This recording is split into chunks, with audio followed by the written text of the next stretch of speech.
chat. Queridos do futebol.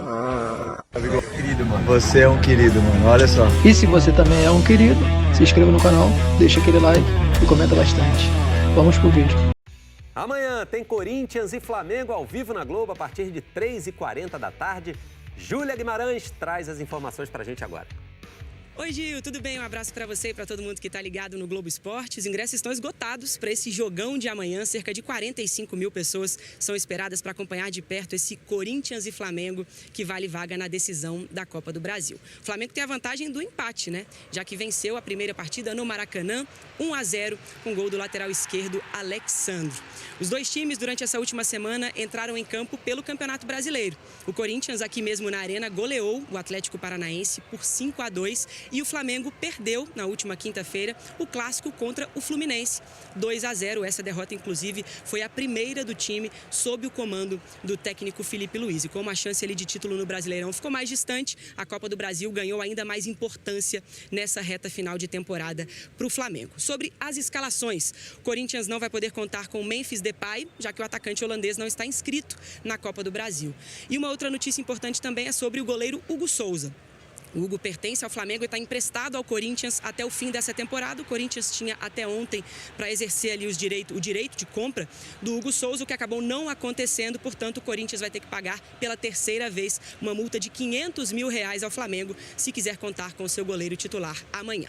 Sobre o Flamengo, a tendência é de que o Felipe Luiz repita o time do primeiro jogo. A gente separou aí o campinho com a provável escalação do Flamengo, que tem o Rossi no gol, uma pequena dúvida ali na lateral direita, mas a tendência é de que seja o Wesley Varela fica no banco de reservas, dupla de zaga com Léo Ortiz, Léo Pereira, na lateral esquerda o Alexandro. No meio de campo ali, 4 retornos muito importantes, Pulgar, Gerson, De La Cruz e Arrascaeta. E mais à frente, a dupla de ataque, Gabigol e Bruno Henrique. Flamengo, que já tem 4 títulos de Copa do Brasil, sonha com a 5ª conquista. E se chegar a mais uma final de Copa do Brasil, vai ser o clube que mais vezes disputou a decisão da competição. São 10 no total, uma a mais do que o Grêmio, que tem 9 atualmente. Vou me despedir agora, chamando uma reportagem muito especial. O Richard Souza bateu um papo com o Léo Ortiz, um dos titulares desse Flamengo, que vai atuar ali ao lado do Léo Pereira na dupla de zaga de amanhã. Vamos acompanhar. Algumas pistas sobre o nosso entrevistado. É fã da filosofia do lendário jogador de basquete Kobe Bryant. Trabalho e excelência. Adepto do bigode, a pedido da namorada. Vestiu rubro-negro quando tudo ainda era sonho. Jogou futsal, época em que tinha um visual parecido com o do Felipe Luiz. Essa é a primeira entrevista exclusiva do Léo Ortiz desde que chegou ao Flamengo. 7 meses intensos. Quando você chega aqui, você tem realmente vai ter a noção do que é ser Flamengo e da grandiosidade do clube. A exigência é total, né? Além de você ganhar, você tem que jogar bem também, você tem que performar, porque a pressão é um privilégio.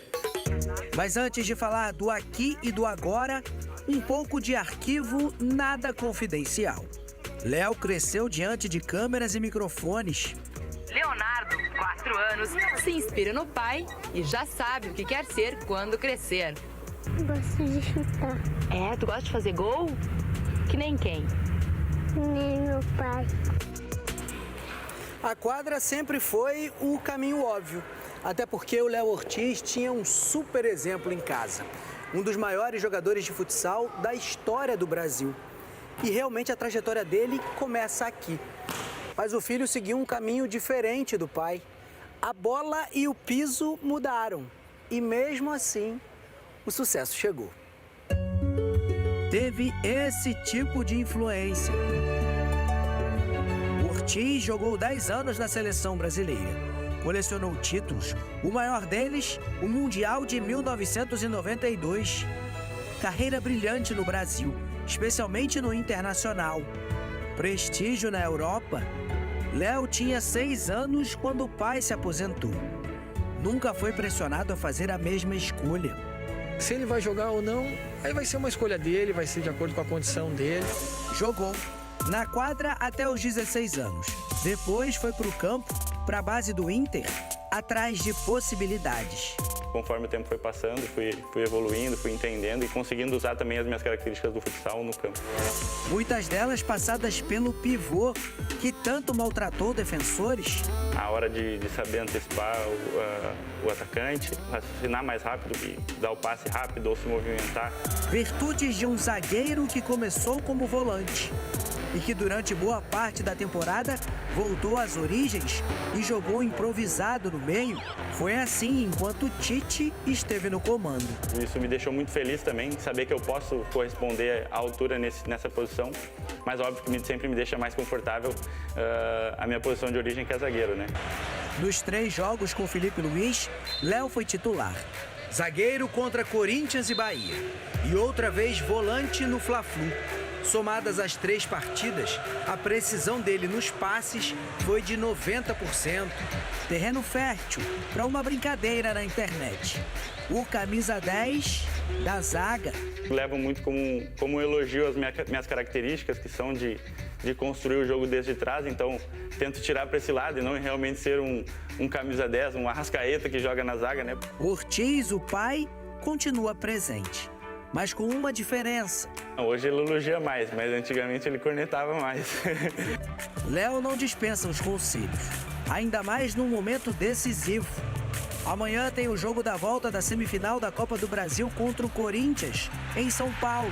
O Flamengo joga por um empate para ir à decisão. Com certeza vai ser um jogo de uma pressão muito grande, mas acho que a gente tem totais condições de conseguir essa classificação mesmo lá dentro. Para realizar outros sonhos do menininho da foto. Acho que o sonho sempre foi jogar futebol e o sonho mais impossível é jogar pelo Flamengo no Maracanã, então fico feliz. O Botafogo, líder do Brasileirão, martelou o tempo todo. A reta final foi uma loucura, mas tudo acabou num empate frustrante com o Criciúma no Maraca lotado. Qual o tamanho de uma paixão? Ver a felicidade dele, ele vive pelo Botafogo hoje. A razão da vida dele é o Botafogo. E o tamanho de uma decepção? Eu fiquei muito hoje. Depois do gol, a gente baixou a guarda e tomamos gol. Sensações e sentimentos dos mais variados para um jogo eletrizante nos acréscimos. Uma saída ali, a gente acabou perdendo a bola. Uma sexta-feira carregada de emoção. A gente já chorou muito, passou o dia inteiro chorando. É que para essa família botafoguense, estar no Maracanã foi um ato emblemático. Esse sorriso, esse choro significam muito. Pedro foi diagnosticado com esclerose lateral amiotrófica em 2021. A doença afeta o sistema nervoso de forma degenerativa. A fala está bem comprometida, ele está perdendo o movimento das pernas e já não tem o das mãos. Mas tem um entorno de muitas outras mãos cuidando dele. Depois do diagnóstico da doença dele, e assim, o que fez motivar ele estar estendendo tudo isso é o Botafogo. E pela segunda vez no ano, ele saiu de casa. A primeira foi para a festa de 15 anos da filha. E é sempre muito legal dividir esse amor incrível que ele tem pelo Botafogo. Pedro, a esposa Manu, a filha Manu, a mãe Vera e o pai Oscar viram o Botafogo transformar o Maracanã numa segunda casa. Sem o estádio Newton Santos, por causa dos shows de Bruno Mars, os torcedores trataram de receber o time nos moldes de sempre. Mosaico e casa cheia. Mais de 64 mil torcedores lotaram o Maracanã. Pedro está aqui entre esses torcedores que bateram o recorde de público do Botafogo como mandante na temporada. Claro que cada um aqui tem sua história de vida, cada um tem sua história de amor ao Botafogo. O que une certamente todos esses botafoguenses é o desejo de que 2024 se confirme como um ano mágico. Vencer o Criciúma em casa era a certeza de que, no mínimo, os 3 pontos de vantagem na liderança seriam mantidos. Mas foi uma primeira metade de jogo de pouquíssima inspiração. A gente poderia ter dado mais no primeiro tempo, ser mais agressivo. No segundo tempo, finalmente, um Botafogo mais parecido com o que os torcedores se acostumaram a ver este ano. Com menos de 1 minuto, a jogada de Luiz Henrique foi perfeita, mas a finalização de Vitinho não. O Vitinho chutou pro alto! Depois do cruzamento de Savarino, a bola sobrou para Luiz Henrique. Foi a primeira de algumas defesas salvadoras do goleiro Gustavo, do Criciúma. 0-0 no placar até os 45 minutos do segundo tempo. A partir daí, chuva de gols. O Botafogo fez o primeiro depois do cruzamento de Cuiabano. Igor Jesus ganhou no alto e Tiquinho marcou. Tiquinho é fera, tá com a galera no finalzinho, bota a bola no gol! A festa botafoguense durou exatos 3 minutos. Luiz Henrique perdeu a bola perto do meio-campo. E num dos raríssimos lances de ataque do Criciúma, Felipe Viseu calou o Maracanã e ainda provocou. Sobre o golo sofrido, eu tenho a dizer que é um golo perfeitamente evitável. Nós tivemos um erro individual, tivemos um erro de avaliação, tivemos inadmissível nesta altura para aquilo que é uma equipa que luta pelos 3 pontos e que precisa dos 3 pontos para poder dar seguimento àquilo que é a sua campanha. Tinha mais. 53 minutos do segundo tempo. Chute de longe de Barbosa, grande defesa de Gustavo. 55. Cabeçada de Tiquinho, voo salvador do goleiro Gustavo, gol de Barbosa. A explosão de alegria dos botafoguenses durou poucos segundos. O auxiliar marcou e o VAR confirmou a irregularidade no lance. Bola no braço do zagueiro. Estamos na liderança do campeonato, estamos na semifinal da Libertadores e, portanto, quem está melhor do que nós? Pergunto eu. Quem está melhor do que nós? Ninguém. 1-1, com gosto amargo. Atlético Mineiro, vamos direto então para São Januário conversar com a Camila Barbieri com as notícias do jogão. Boa tarde, Camila. É isso, Gil. Boa tarde para você e para todo mundo que está com a gente. Olha, já deixo uma dica. Quem vier para cá, traz capa de chuva, porque está começando a chover aqui em São Januário, tudo sendo preparado para esse grande jogo às 6h30 da tarde.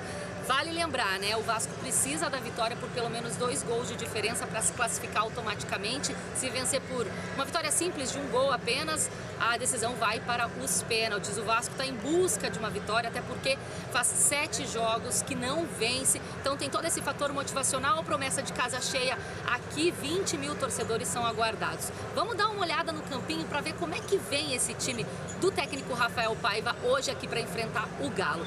Léo Jardim no gol, na lateral direita Paulo Henrique, zaga João Vitor. Aí há uma dúvida entre Maicon ou Léo. Do lado esquerdo, Lucas Piton. Aí o meio tem Hugo Moura, Felipe Coutinho, Matheus Carvalho. Lá na frente, Puma Rodrigues, Emerson Rodrigues e o Verrete. Agora vou chamar minha amiga Duda Dal Ponte, que está no Hotel do Vasco, vai trazer todas as informações quentinhas dessa concentração. Duda, boa tarde para você. Oi, Camila, muito boa tarde para você, para todo mundo que acompanha o Globo Esporte. O Vasco está concentrado nesse hotel aqui na Barra da Tijuca, zona oeste do Rio de Janeiro, desde ontem à noite. Hoje os jogadores já acordaram, tomaram café, almoçaram e nesse momento eles estão descansando. Daqui a pouquinho vai ter a preleção aqui no hotel ainda e aí sim, depois eles partem para São Januário. Os ônibus que vão levá-los até o estádio já estão a postos desde cedo e a saída está marcada para 4 da tarde. Nós também estamos aqui em frente ao hotel desde cedo, acompanhando a movimentação e tá tudo muito tranquilo. Às vezes um torcedor chega com a camisa do Vasco, tira foto do ônibus, tira foto com o ônibus, olha lá para cima para as janelas na expectativa de encontrar algum jogador, mas parece mesmo que eles estão se guardando para hoje à noite, porque São Januário vai estar lotado, em torno do estádio também, é muita expectativa voltar à semifinal depois de 13 anos, né? Agora a gente vai ver na reportagem do Rafael De Angeli um papo com o Valdir Bigode, que jogou no Vasco, no Atlético, mas que hoje está apostando no Vasco. O futebol apresentou 2 amores a Valdir Bigode. Um deles é maior e ele não esconde. A camisa do Vasco me abraçou nisso. Cheguei lá, era juvenil. E eu fui crescendo, virando assim, um homem de caráter, de respeito com as pessoas, através dessa camisa do Vasco. Foram 2 passagens pelo Vasco. Na primeira, destaque para o tricampeonato carioca em 92, 93 e 94. Na segunda, título do Carioca de 2003. Valdir marcou 144 gols em 226 jogos pelo clube. Média ótima. A cada 2 jogos, pelo menos um gol. O ex-atacante é o 10º maior artilheiro do Vasco. Foi a minha escola, foi a minha vida. Meu pai e minha mãe de um lado, o Vasco do outro. O Atlético Mineiro está entre os 8 clubes da carreira de Valdir. Ocupa o 2º lugar no coração dele. Valdir disputou 111 jogos pelo Galo e fez 57 gols, média boa também. Lá ele conquistou um título internacional, a Copa Comebol de 1997. Era o capitão e foi o artilheiro do torneio. O Vasco é uma coisa muito maior, mas a gente consegue amar várias pessoas, só que em níveis diferentes. Tenho um carinho muito grande também pelo Atlético. É o meu 2º time, meu time também de coração, que eu gosto muito e tenho todo o respeito do mundo por eles. O Vasco eliminou o Atlético Mineiro 2 vezes na história da Copa do Brasil, em 94 e em 95. Nesta segunda vez, Valdir Bigode marcou um gol no Mineirão na 2ª partida do mata-mata. Vitória do Vasco por 1-0. O jogo foi para disputa de pênaltis e o time dele avançou. Um roteiro que pode se repetir agora em São Januário, caso o Vasco ganhe por 1 gol de diferença. Perguntar para o Valdir para quem ele vai torcer, a gente não precisa, porque a gente sabe que ele é vascaíno de coração. Mas eu queria ouvir sua opinião, até baseado na sua experiência como treinador, o que o Vasco precisa para conseguir essa vitória e avançar a decisão?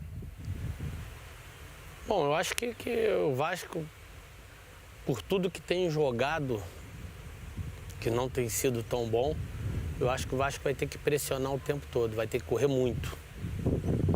Vai ter que estar em cima do Atlético o tempo todo. Tem um jogador no elenco atual que serve de modelo para Valdir. Coincidentemente, um atacante como ele, o artilheiro, Pablo Verratti. Ele não desiste nunca, é muita vontade. Ele não é um jogador de buscar bola no meio de campo, de sair pela lateral, não. Concentrar ele, todas as forças dele no meio da área ali, jogar essas bolas para ele, que ele vai pegar. Ele é esse jogador que eu gosto. E o jogador que passa essa energia para os demais. Se o time incorporar esse espírito do Verratti em campo, dá para passar. Não tenha dúvida. Não tenha dúvida. Às vezes eu olho o jogo do Vasco, eu vejo que o Vasco está jogando de uma forma, com uma vontade e ele com outra. Eu acho que dessa forma, incorporar esse cara, o Vasco vai ter essa chance aí de passar. E atenção, pega o celular aí que tem QR Code, bora assistir.